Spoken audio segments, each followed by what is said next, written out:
everyone, welcome back to the Cup of Joe show. I'm Joe, that's Jeremy. We're back after our Tuesday edition of the Cup of Joe show. We've got some things to talk about that I'm sure will stretch to 20 minutes. We're going to hit on a couple Oscar-nominated films for you that we've kept in the bag. Because we've had so much to talk about. So we're going to talk about The Theory of Everything and Selma. Well, I'm going to talk about both of them because Jeremy hasn't seen them yet. I'll probably just play with stuff on my phone. There you go. Perfect. So we're going to start with The Theory of Everything. The Theory of Everything is a movie based on a novel by Stephen Hawking's wife, who I forget her name already, but she is played by Felicity Jones. I said Felicity, good, because I sometimes say Felicia, because that's her name in The Amazing Spider-Man 2. But anyway, she stars as his wife, and Stephen Hawking is played by Eddie Redmayne. Both are nominated for Best Actor and Best Actress in this year's Oscars, and the movie itself is nominated for Best Picture. This movie, it's a very well acted movie. It's a very good movie. It's a movie about how Stephen Hawking dealt with his affliction and how his wife and family dealt with the affliction. So basically, I mean, going into this film, I knew that's what it would be about, and I was hoping for that someone would come out with a movie about the brilliance of Stephen Hawking. This movie doesn't provide that. It provides it to a certain extent, but not very much. Because it is a book written by his wife, so it is about their kind of trials and tribulations. She's actually written two of them. So, I mean, that being said, this was a very good movie. It was a very solid movie. You're playing Trivia Crack during this movie show. All right. I didn't see the movie. You're going to lose. Sorry. You're going to lose. You're going to lose that game. If it's me, you're going to lose. So, there you go. You're the only friend I have, so I don't play with anyone else. Oh, well, that was really somber, but anyway, you're still gonna lose. So yeah, it's a very solid movie. It's a very well acted movie. It made me cry, which really isn't that difficult of a thing to do anymore in movies, honestly. It was. I thought the end wraps it up in a little bow, which I didn't mind because it really made a lot of sense according to like his theories throughout the film, where he's able to kind of reunite with his family because they go through their ups and downs and everything. So it's a good movie. Like I said, a well acted movie. Eddie Redmayne will probably win Best Actor. I think it comes. It's between Michael Keaton and Eddie Redmayne, and I really think that Eddie Redmayne deserves it over Michael Keaton. He really did have a phenomenal performance as Stephen Hawking. Interestingly enough, he's going up against an actor who has also played Stephen Hawking, Benedict Cumberbatch. I have no idea. I've never seen that version, but I'm told that Benedict Cumberbatch goes full Hawking. So I don't know. I mean, I understand what that means, but I don't know if the performance, how the performance is. So yeah. So I mean, that's pretty much the movie. Felicity Jones won't win on her side, although she deserves to be nominated. I mean, she showed a lot of she really showed her acting chops, which she wasn't able to put on display during The Amazing Spider-Man 2 because she's a really small part. So I'm really hoping that Jupiter Ascending, keeps pushing back its release date for poor Eddie Redmayne, because that movie's going to be terrible. And I don't know when the voting. I will raise this planet. Exactly. I wish it was just him as Stephen Hawking again, just for some reason. I don't know. I was about to try a Stephen Hawking impression, but it probably wouldn't be good, and it would be and poor taste. And it would be offensive. Yes, absolutely. So let's just stay away from that.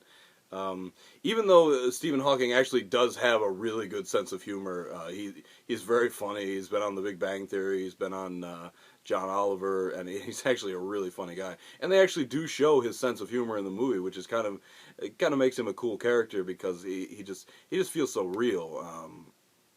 But yeah, like I said, it's a good movie. It's not going to win Best Picture, and I feel like there's a more interesting story to tell about Stephen Hawking. So maybe one day they will do that, and maybe they'll recast Eddie Redmayne, the sequel. I don't know, or not even the sequel, just like the same time. Just yeah. Anyway, moving on to Selma. I saw Selma a week ago. I think it was a week ago, and it was again another very good film. I understand why it was nominated for Best Picture. I don't understand why David Oyelowo was not nominated for Best Actor. He was absolutely phenomenal, and he really did carry a lot of that film. He captured that Martin Luther King kind of power, the power in his speech, the gravitas. He was absolutely phenomenal, and he totally deserved a nomination. He didn't get it, obviously, because Steve Carell had makeup on and got the nomination instead. Yeah, honestly, the Oscar ballot should go. It should be Benedict Cumberbatch, Eddie Redmayne, Michael Keaton, David Oyelowo, and Jake Gyllenhaal. Bradley Cooper and the Nose, Steve Carell, should not be nominated. But anyway, that being said, one of the controversies about the Oscars is that the director, and I don't know her name. Do you know her name? Of Selma? Yes. It's something weird, like Ava something. Yeah. Stall. So basically, the controversy, she is African American, and she is a she. Ava DuVernay. Okay, Ava DuVernay. It's probably pronounced horribly, but anyway, sorry, Ava. Basically the controversy is she's African American and she is a she. She's a woman, and a lot of people have come out and said, why was she nominated? It's because she's a woman and because she's African American. While I absolutely support African American women, men, white men, anyone who deserves to be nominated to get nominated, based on their qualifications, not on the color of their skin or whatever. And a lot of people said that the Oscars just said she's black and a woman, never. But I actually believe that they made the right decision. I thought when watching the film that there were some directorial things that could have been improved. There were a bunch of kind of long shot in the beginning of the film. It happens in the first 5 minutes of the film, so it's not a spoiler. There's kids walking down steps in a church, and a bomb just goes off, like right, and just like blows these kids like across the screen, and it just like it puts them in like slow motion, but it hangs in slow motion for way too long that I thought that a Bond film was going to start, and like what's her name was going to start singing Skyfall, Adele. That's how like ridiculous. Like, so there were like some decisions like that I just didn't like get. I mean, the slow motion effect was actually like overused in the film a lot. That's actually some of the complaints I've heard, and I actually tend to agree with it. So I think there were some director moves that could have been improved. So I will agree with the Academy in that sense that she did not deserve to be nominated. Not to say she didn't do a great, she did a wonderful job, but there were issues with that fall on the director in that film. That being said, David Oyelowo, you deserve to be nominated, man. I don't know what the Academy was thinking, because you absolutely captured the essence of Martin Luther King, just everything about him, and I really liked how the film actually got into the strategy of how they marched and why they marched and when they marched, and it was very interesting that they showed the actual strategy of doing that. That was very interesting. And it showed both sides of Martin Luther King, that he was human. He wasn't this like perfect guy. I mean, he was human. He had flaws, and it was very relatable in that sense. So I mean, I'm gonna say this was a great movie. It is a movie that should be seen. David Oyelowo was excellent, but I do agree with the Academy in the fact that Ava DuVernay. Yeah, I'm also like, it's adding insult to injury that I'm not pronouncing your name correctly, and I'm sorry, but you didn't deserve to be nominated. Okay, those are my reviews. Jeremy's gonna stop yawning now, and we're gonna talk about this. All right, Super Bowl's coming up, and the thing that relates to our channel is that sometimes movies take the opportunity to throw their trailers into Super Bowl spots. What's the time? Okay, 12 minutes. Wow, I understand why you yawn now. I kind of went on for a while, but so there's a few Super Bowl spots. Kind of a disappointing lineup, though. I feel Jurassic World has had a spot for a while, so they're going to be in. I'm excited for that. I'm excited because I really like the first trailer. I'll be excited to see what they do with this one. So, Jeremy, quick thoughts on Jurassic World? Well, I mean, we've already seen a trailer for that, and I mean, as a whole for the Super Bowl, it doesn't look like there's going to be anything like totally new, any like killer thing that you're waiting for, like a first look of. Like I remember last year, it had the first anything for Transformers: Age of Extinction. And it just doesn't seem like we're getting that this year. I am excited to see a little more of Jurassic World, though. I liked the first trailer, so we'll see if they deliver. Yeah, I guess the big story is that a lot of the movies that we really do want to see aren't really showing trailers during the Super Bowl, and it's understandable because Star Wars is still like 11 months away, and they just had a trailer in December, so they just had a teaser in December, so that's understandable. Age of Ultron has already had a couple trailers, and on top of that, they don't need to spend $4.5 million during the Super Bowl for people to go see their movie. So I feel like there's a bunch of these other films that are trying to capitalize on the Super Bowl, like The Kingsman, like Jupiter Ascending will. I think Terminator's in there, and I think Terminator needs that. I don't think Jurassic World needs that, but I think that's kind of the most exciting of the movies that are really out there. Fast and Furious. That's cool. I'll be excited to see that one. I really like the first trailer. And it'll be interesting. I mean, Fast and Furious, I don't think really needs one either, but that's just, I feel like that just belongs with a Super Bowl, a Fast and Furious trailer. That'll be really cool. So I'll be excited for that one.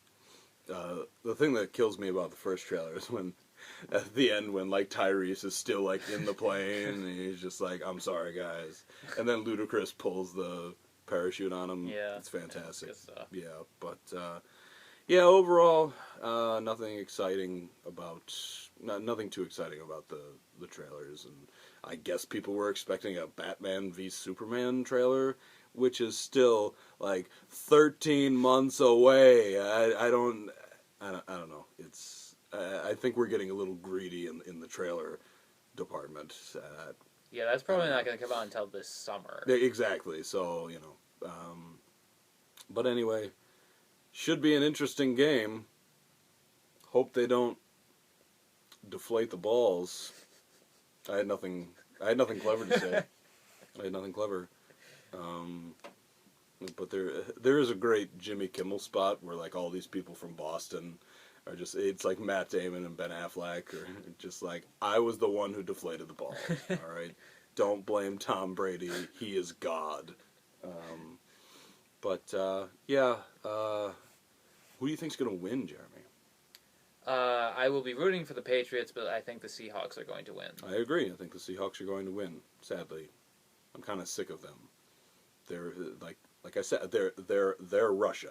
They are Russia, and they're playing the Patriots. So, America. There we go. All right. So that's right. That's right. There we go. Captain, and who is on their side? Chris Evans, Captain America, is rooting for the Patriots, so I will root for the Patriots. I actually like a lot of Patriots, like celebrity actors who are Patriots fans. I actually like a lot of them. Oh, cool. You know, like Chris Evans and Ben Affleck and Matt Damon. There's a bunch of, you know. You think we blabbed enough about? I think that Super Bowl? about covers it. Yeah. All right. Well, now we could talk about the great movies that are coming out this weekend. And by great, I mean terrible. We've got, well, I don't think terrible. All right. Let's start with, oh God. Well, first I want of to all, start with the worst one. There's a movie called Black or White. Okay, yes. I don't know what that is. I don't know what it's about. It's not cracking 10 million. It might not crack 5, so... Kevin Costner's in it, and I just Yes. saw a trailer for it last night. I really like Kevin Costner. I think he's very good. I think his choices have been weird. But, I mean, of late, I really like Draft Day. I think Draft Day was one of the most underrated movies of last year. Nobody really saw it. But I thought it was a really good movie.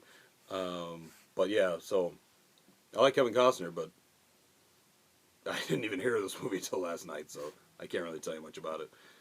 We also have The Loft that came out with Carl Urban and James Marsden and the guy from Prison Break and somebody else. And man, this movie is probably terrible.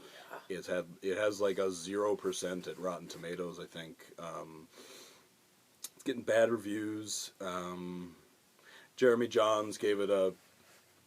If you watch the channel, you know the worst rating that you could give a movie, and I can't say it. Dog poop is what he, yeah. So, there's that. Yes. Anything on that you want to add? The Loft, it looks like crap. It's been on the shelf for several years. It has. Actually, it was supposed to already be released, It but has. it's too awful that they couldn't even release it. Right. All right, so done with that. We also have Project Almanac, which I think has, like, potential, but probably will fall short. Project Almanac draws a lot of similarities to Chronicle. You know, the whole found footage genre is kind of played out at this point, but I think in the right movie, you know, with the right script or story or whatever, it can still work. I think this movie will have, like, fun parts, but ultimately not a good whole. Jeremy Johns has a hilarious review. I'm promoting you hard, Jeremy, so... Give us a shout-out. Give us a shout-out, please. We also have a wide release of A Most Violent Year, which is by far the best film that's coming out. Jessica Chastain, if you just saw my Zero Dark 30 review on Thursday, I love her, and she's like the greatest thing He's single. since sliced bread. Yes, if you're watching I'm available. Like, very available. Okay. Anyway, yeah, so that looks really good, and I would like to see that film. I agree. Jeremy agrees. All right. Well, looks like we're out of time again. I've blabbed too long. So we will see you next week, and I'll see you on Thursday.